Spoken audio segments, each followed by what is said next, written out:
নমস্কার বন্ধুরা, মধুমিতার কিচেনে আপনাদের সবাইকে আবার স্বাগত জানিয়ে আজকে একটা টিফিনের রেসিপি শেয়ার করছি, যেটা আমরা পাউরুটি দিয়ে আর দুধ ডিম দিয়ে বানাচ্ছি।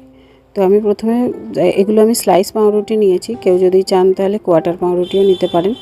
প্রথমে আমি কড়াইতে চাটুতে তেল ভালো করে ব্রাশ করে নিলাম।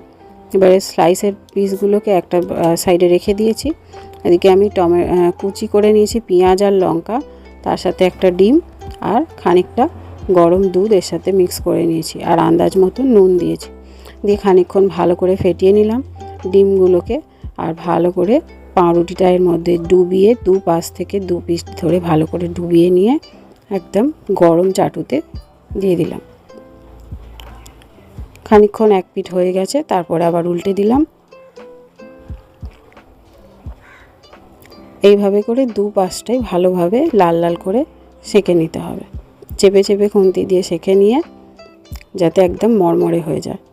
দেখুন খুব সুন্দর কালার এসছে। এবার আমি এটাকে তুলে নিচ্ছি। এইভাবে করলে কি হবে, পাউরুটিটা খুব নরম হবে। যদি আমরা শুধু ডিম দিয়ে করি তাহলে কিন্তু এত সফট থাকবে না।